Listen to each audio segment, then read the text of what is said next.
Magic the Gathering, or MTG for short, is a game played by pathetic neckbeards who smell like Cheeto dust. In general, if you have time for this video, you're probably one too. With that in mind, my future neckbeards, this is a simplified version of MTG. But first, a brief history of the game. Magic the Gathering was created in the summer of 1993 from what was a startup at the time, Wizards of the Coast.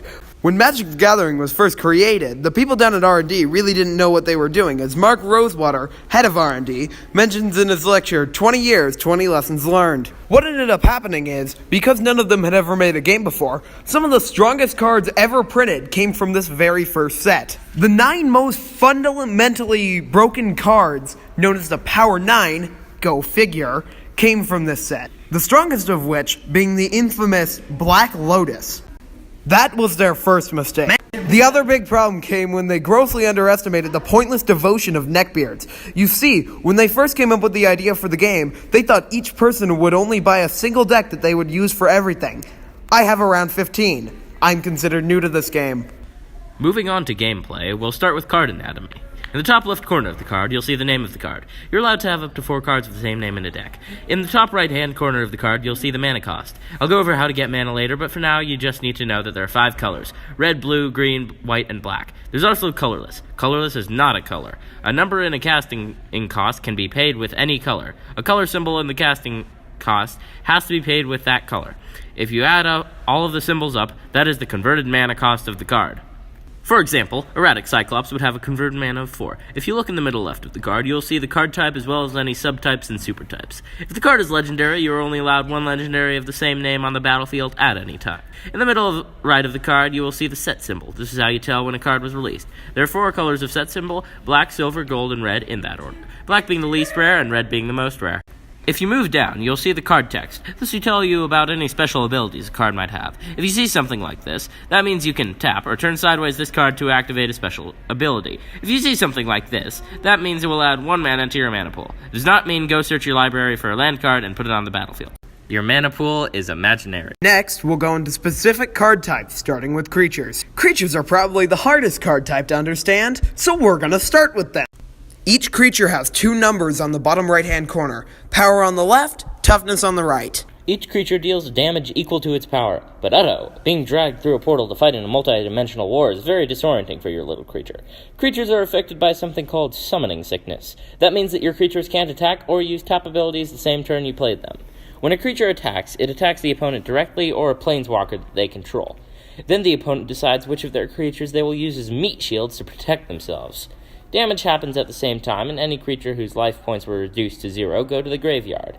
At the end of the turn, all damage is healed. As the creatures attack, they tap. A tapped creature cannot block. Next up is artifacts and enchantments. These are the most simple card type to understand. They enter the battlefield, have a static effect. The only difference being sometimes you have to tap artifacts to activate their abilities. Occasionally, enchantments will say something like this. This means when you play it, you attach it to a creature you control. It has the static effect on that creature. When the creature dies, so do any enchantments attached to it. Land cards! That mana stuff earlier, this is how you get that. You're allowed to play 1 land per turn. If you tap a land, it adds 1 mana of the corresponding color to your mana pool. The lands themselves are not mana, just a way you get it. Your mana pool is not a physical thing. Blockers are super duper multi-dimensional beings that owe you a favor. When you cast them, they enter the battlefield with a certain number of loyalty counters. You can add or remove them by activating the Planeswalker's ability. You can only activate 1 Planeswalker's ability per Planeswalker per turn. Once a Planeswalker has 0 loyalty counters on it, it dies. Your creatures can attack the player or their Planeswalkers. And remember, you can't subtract loyalty counters from a Planeswalker that you don't have. The last card types are instants and sorceries. These could be considered even more complicated than creature because of a little thing called the stack. Instants and sorceries are spells that you cast. They have one-time effects, then go straight to the graveyard without ever touching the battlefield. Sorceries can only be played on your turn, and instants can be played at any time, including on your opponent's turn. When you cast a spell, you put it on the stack. This is the little state of limbo your spell goes to before any actual effect happens. This gives your opponents time to respond with their own instance. The stack resolves in the opposite order of when the spells were cast. Let's take this for example. I have a 2/2 soldier on the battlefield that you want dead. If you play shock on it and I let the ability resolve, the soldier would die. It's rewind time. However, if you played a shock, I would play a Titanic growth in response. The Titanic growth would resolve first, then the shock, and the soldier would be fine. It's important to think of this like a physical stack. What's on the top resolves before what's on the bottom. The last part of our little magic skirmish is the phases of a turn. This dictates when you can cast certain cards, perform certain actions, and activate certain abilities. For example, you can only cast Sorceress on your main phase. There are 5 parts of a turn, but they're all pretty simple. They are as follows: beginning phase, pre-combat main phase, combat phase, main phase, and end phase. Each phase is broken down into steps to help determine what things happen when. The beginning phase happens exactly when you think it happens, and is broken into 3 steps. The first is the untap step. This is when you take all the cards you turned sideways last turn and untap them. The second is the upkeep. This matters sometimes if a card says it does, but most of the time you don't need to worry about that. This is also when creatures get over summoning sickness. The last step is the draw step.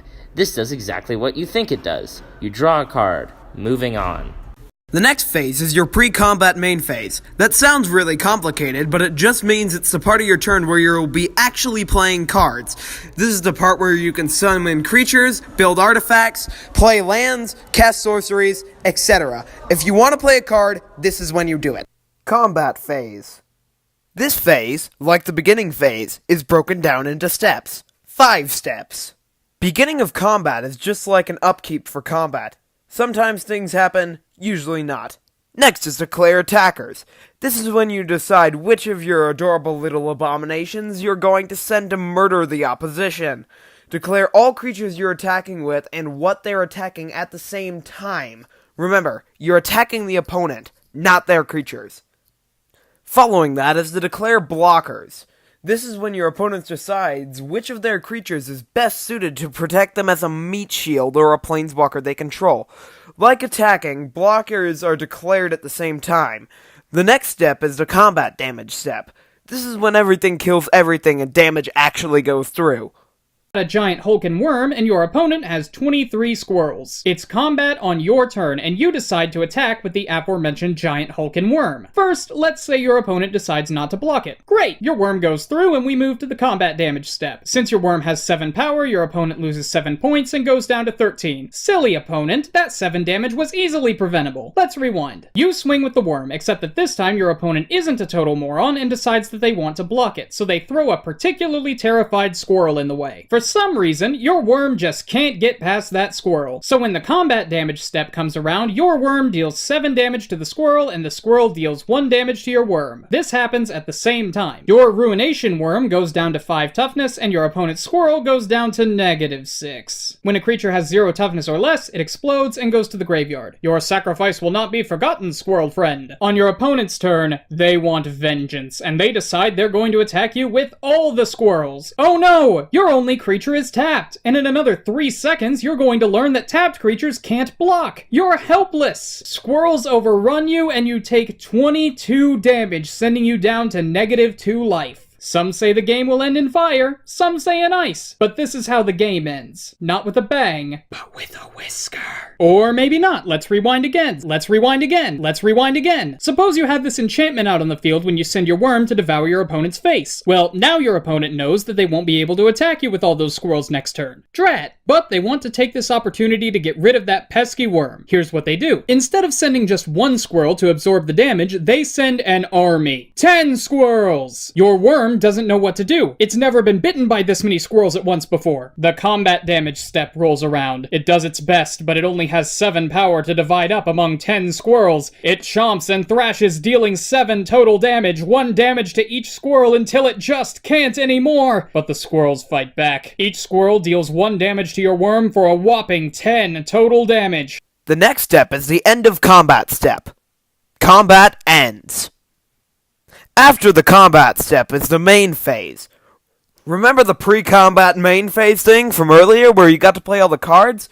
Well, you get to do that again! The last phase is the ending phase. This is broken into 2 steps. The first step is the end step. It's like an end-of-turn upkeep. It matters some of the time. Then the cleanup step. During this step, All damage to the creature that wasn't lethal heals. Damage doesn't stick around in Magic. This concludes the phases of a turn. The last thing I want to go over before I send you into the Wizard War is keywords. These are little things that appear on the card that give them special abilities without having to take up the whole text box to explain it. The best way to think of keywords is exception to rules. Haste just means summoning sickness doesn't apply. Trample just means excess damage rolls over. Flying just means it can't be blocked by a creature without flying. Sometimes there are even exceptions to exceptions. Reach just means the creature can still block flying creatures. I've said all that I needed in what I'm sure was a very confusing manner, but good luck anyway. Bye!